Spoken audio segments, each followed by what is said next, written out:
漫谈各类军事武器装备，掌握热门国防科技新知。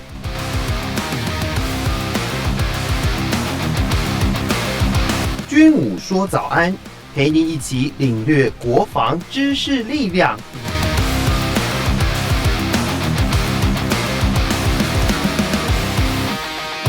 听众朋友大家好，欢迎收听军武说早安，我是景瑜。我们的特别来宾是全球防卫杂志的采访主任陈国民先生，国民哥好。主持人好，各位听众大家好。好，首先跟大家分享的就是克里米亚大桥在10月8号发生了重大的爆炸。那这座桥呢，是为了正在乌克兰南部作战的俄罗斯军队提供补给的重要的交通枢纽。那如果它没有办法通行，就会重创俄军的补给线。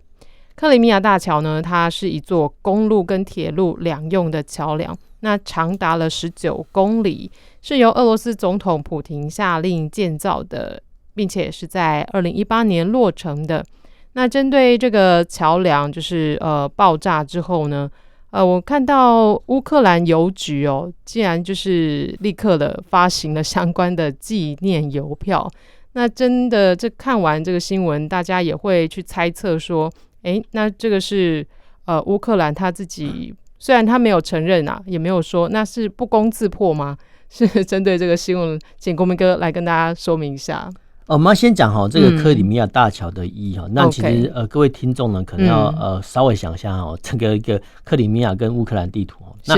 乌克兰东南边他们有2个城市叫做马里乌波尔跟比尔江斯克那中间的话叫克里米亚，那在乌克兰的西南边叫赫尔松就叫赫尔松州那克里米亚是单独一个半岛那这个地理位置呢，先跟大家介绍。那虽然说到目前俄军已经攻占了马里乌波尔跟赫尔松不过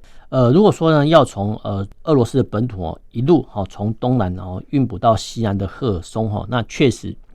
沿途呢可能会遭受这个乌克兰守军的袭击所以其实改道这个克里米亚运补说真的相对来讲这个运补线补给线比较安全。是那现在的麻烦就是说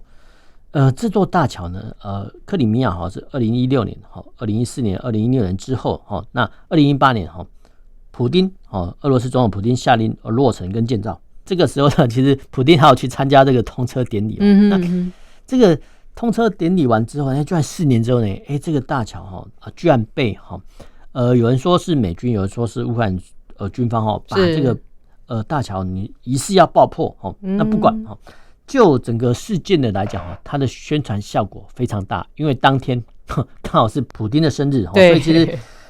这个虽然说大桥没有炸成但是呢也造成俄罗斯呢国际颜面的受损所以其实后续呢俄罗斯呢就发动了很多的飞弹去对基辅州一些相关的一些城镇做一个袭击那当然这是他的一些我们叫后手但是就军事本身来讲那到底这个大桥是谁来做的那是真的呢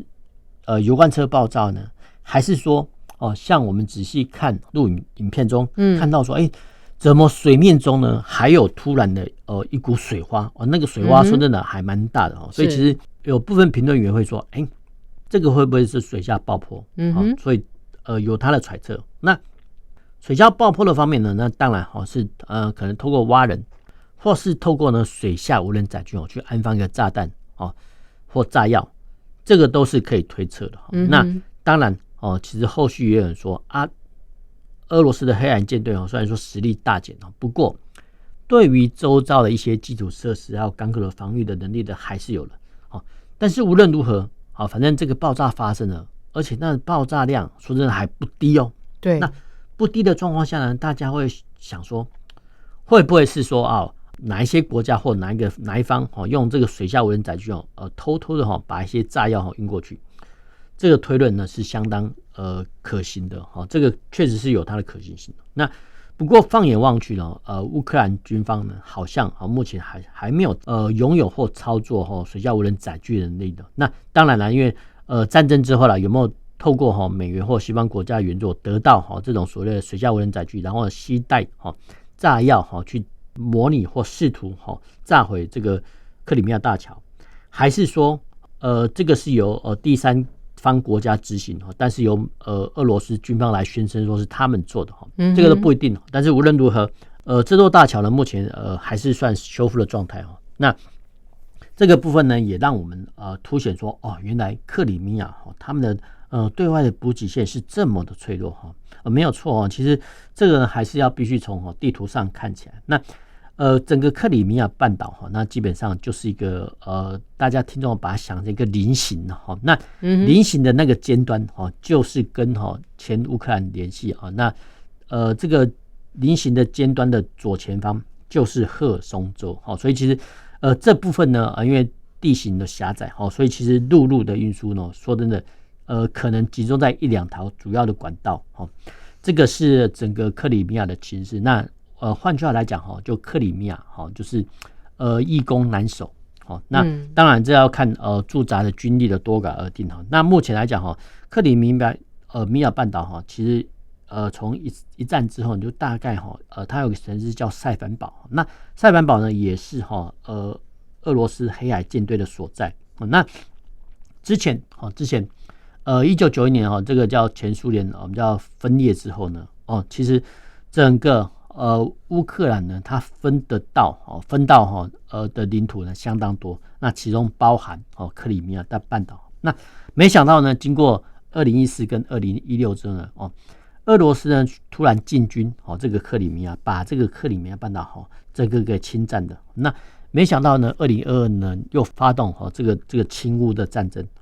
但是无论如何呢，就是说克里米亚半岛目前还是控制在俄罗斯手上。那我们刚讲过了就是说除了这个所谓的克里米亚半岛大桥这个交通孔道受制之外呢，其实整个克里米亚半岛呢还有一个缺陷居然说它没有水就说整个乌克兰境内它有一条大河叫第聂伯河。那第聂伯河呢有很多支流不过这些支流呢都散布在乌克兰境内换句话说克里米亚半岛境内没有比较大的河流流经那换句话来讲就是说整个克里米亚半岛所需要的淡水居然呢是由这个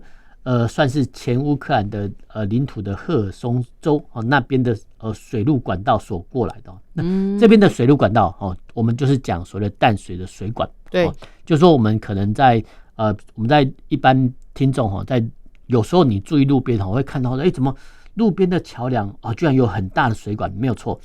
那个就是所谓的自来水厂的输水管就是说整个克里米亚半岛的水源的依据居然是来自赫尔松州所以其实当时候啦，在前几个月战况很激烈的时候呢其实有评论就说只要你乌克兰守军呢切断这个供应克里米亚半岛的水源的话，其实就可以打击俄军当然有这种说法所以其实整个克里米亚半岛他们当然发电量是够不过呢它的对外的交通孔道受限，还有它的水源的供电水源的受制。说真的，这个是我们一般大家所难以想象得到的但是呢，这不代表说乌克兰呢目前的一些面临的我们叫颓势呢有所改变，事实上并没有那我们之前也讨论过说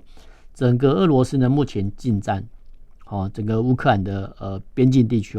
它是要把它打造成一个道西型的一个占领区换句话说要把乌克兰变成一个内陆国。那后续呢我们都看到说乌克兰跟俄罗斯呢就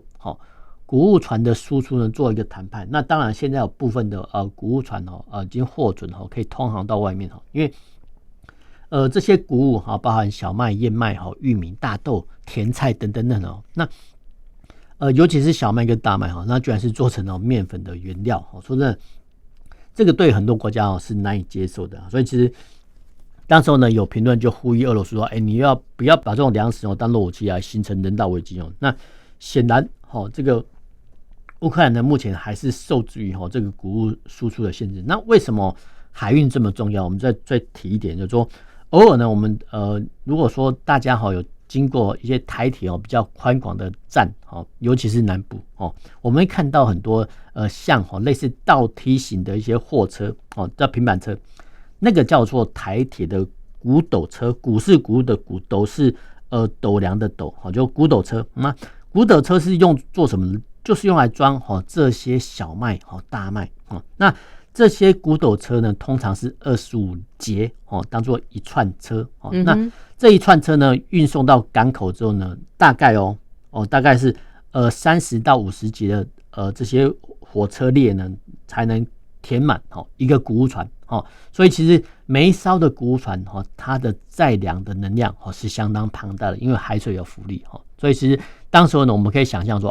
俄罗斯呢居然是控制这个乌克兰船运来当做一种武器。所以其实整个克里米亚大桥的爆炸到乌克兰的谷物船受限其实都是环环相扣的。看到就是克里米亚大桥爆炸之后，刚刚国民哥有说到，就是俄罗斯他们也就有发射飞弹啊，去摧毁乌克兰嘛。那网络上的影片有看到就是巡弋飞弹的一个就是飞行的一个过程，然后它这个巡弋飞弹的拦截是不是非常的困难？应该说泽连斯基他们总统居然是颁布了2枚勋章给2名士兵说，表扬他们的什么叫射弹有功。他们居然是用这个所谓的监测式防空飞弹把俄罗斯的发射过来巡弋飞弹给打下来。那巡弋飞弹有一个特点，就是它的飞行速度慢，不过它可以打得很准。但是呢监测式的防空飞弹它的飞行速度大概是2.5马赫到3马赫，不过它的射程很短大概只有5里。5里的话，我们抓宽一点的话，大概10公里之内呢是可以我们叫有效射程。那如何在这个10公里之内击落这个来袭的巡弋飞弹？这个不是不可能，不过要非常非常的有很明确的资讯，就是说这一组或者好几组的我们叫猎杀巡弋飞弹的士兵这个监测式飞弹的防空小组，它必须立刻及时的在某一个定点就位，这个是一个了不起的成就。那至于说巡弋飞弹来袭的资讯会在什么时候出现在哪个空域，那当然可能不是由乌克兰本国所提供，可能是由第三方所提供。那外界都指称这个可能是美国提供相关的资讯给乌克兰军方，然后由乌克兰的守军呢利用他们的我们叫监测式飞弹的防空小组去攻击这个巡弋飞弹，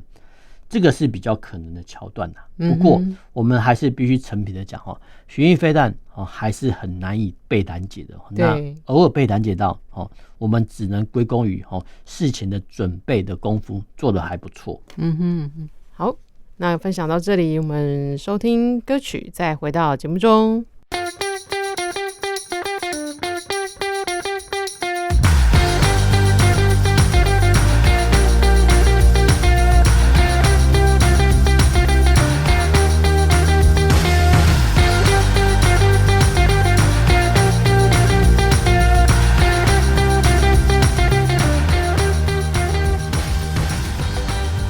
欢迎回到军武说早安。那接续要跟大家分享的是北韩就是北韩呢，从9月下旬开始就频频了发射弹道飞弹。那像日本就是一开始的话，他们是北韩发射到那个日本的东北嘛，那东北地区就有发布，日本当下就有发布那个警讯，然后也影响了他们日本的那个就是列车也暂停行驶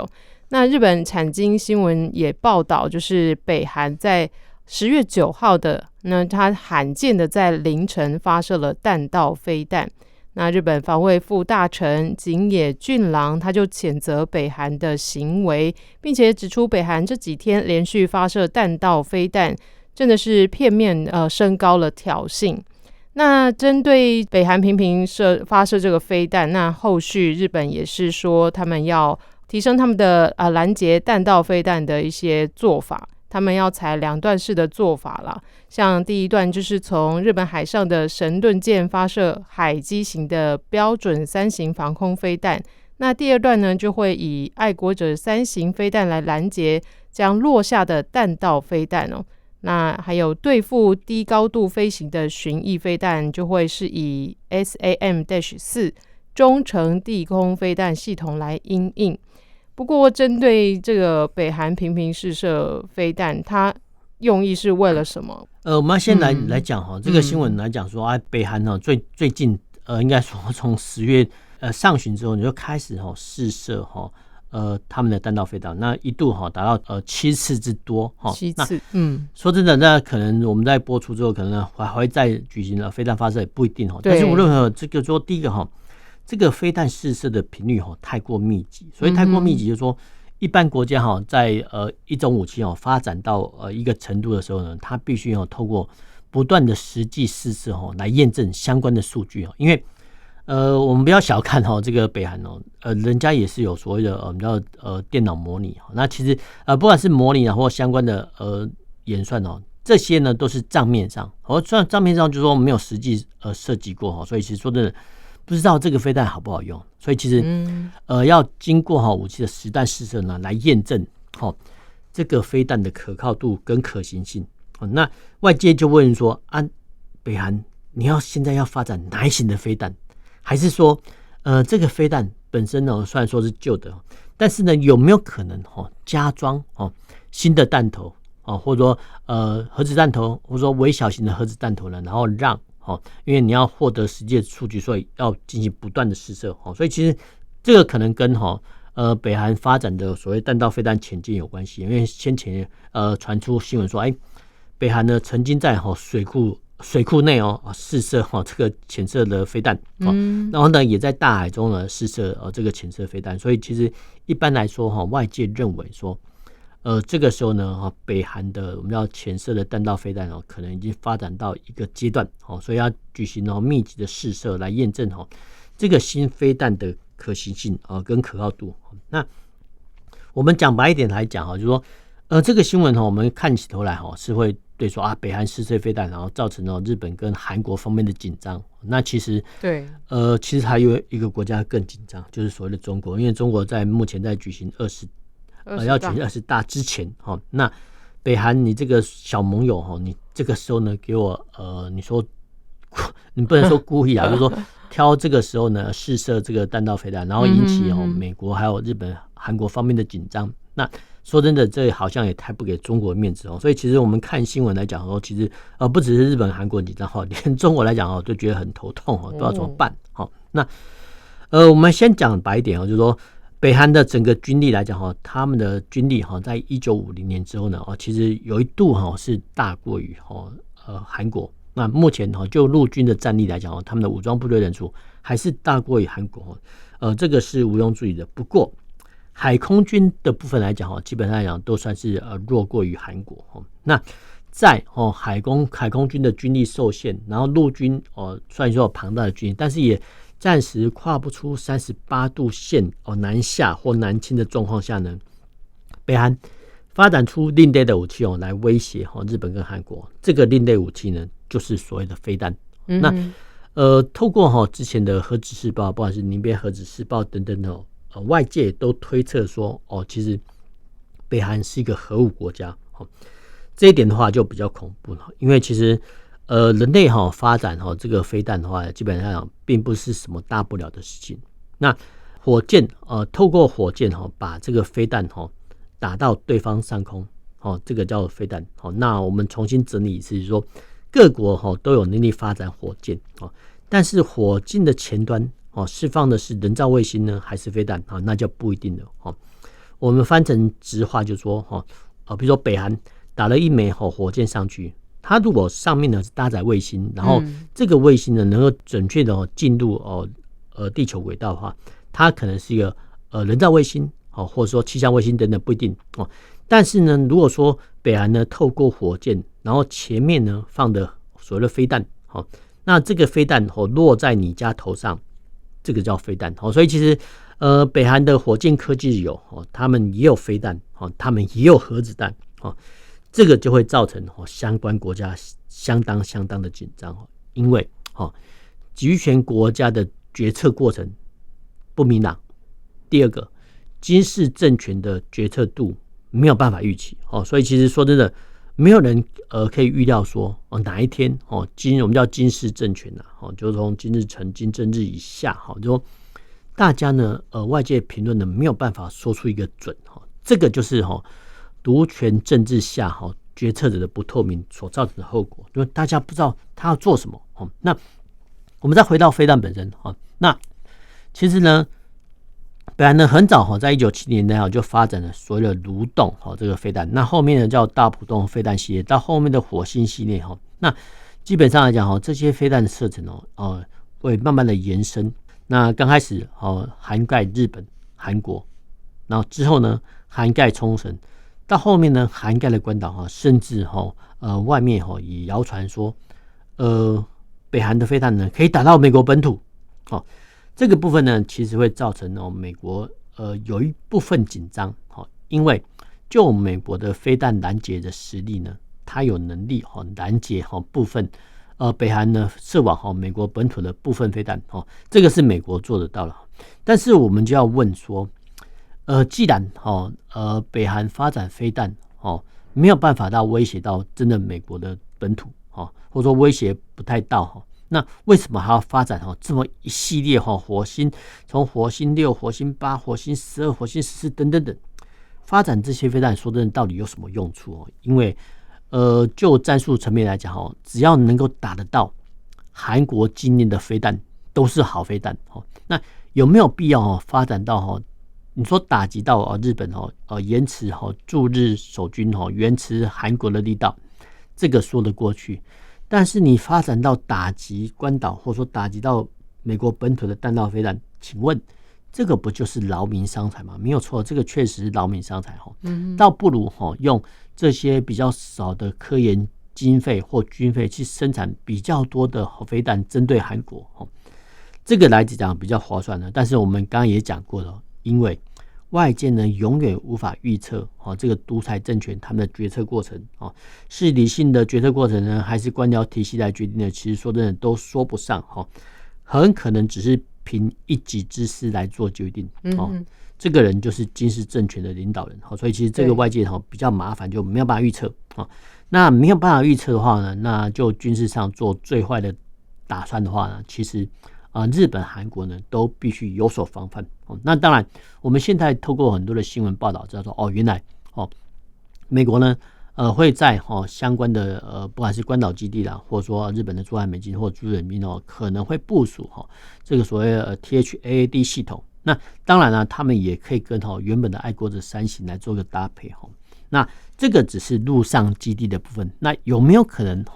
透过这个海上的载台，我们这边讲就是神盾舰，神盾军舰呢，把这个拦截飞弹的能量往前伸，换句话说，把这个拦截飞弹的能量往前推到敌方发射的境内。那这个敌方可能是指的是北韩或是所谓中国。那当防御方呢把这个军舰上的防御飞弹的手段往前推的时候呢，其实对南韩或者说日本或者说对美国来讲都是多了一点点时间。那很可能大家就说驻韩美军或驻日美军就是趁这个时间空档赶紧进入阵地或加强战备。这个是美国跟韩国目前做法。那最后面我们带到说其实北韩除了射击飞弹之外呢，那在10月中旬就10几号的时候呢，12号的时候呢，居然出动了原本是20架军机，后来呢多达150架军机去侵扰这个所谓的韩国附近的领空，那引起甚至呢美国都派出驻韩美军的 F-35来做因应。那当然韩国空军也有派遣这个 F-35A 上去。那没想到说北韩除了弹道飞弹之外呢，他们现阶段来讲也懂得运用这种所谓的飞航器来侵扰这个韩国。那就成品来说北韩的主力战机米格29呢，不是韩国空军所有战机的一个对手当然也更不是驻韩美军空军的对手。那为什么呢？北韩还会用这种战机来做一个侵扰的作用？那由此反而可以见识到说原来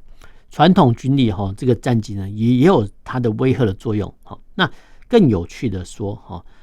飞弹你射击出去之后，我们叫有去无回这个都是很庞大的金钱但是呢，你透过战机或战舰去巡弋天空去相关的争议海巡逻，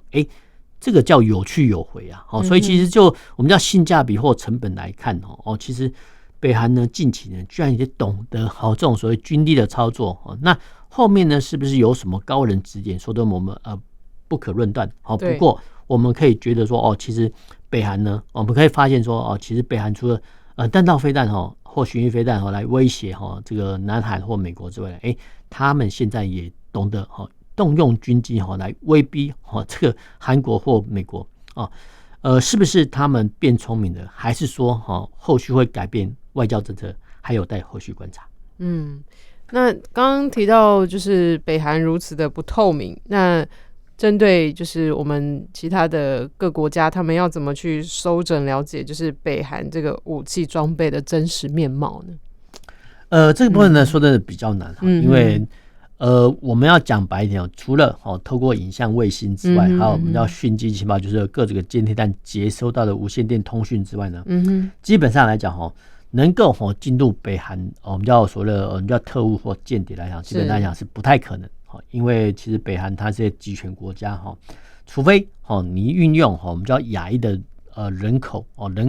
去渗透，否则的话呢，光是人力情报部分呢，外界都无法得知那外界目前唯一能够监测到北韩的手段，只剩下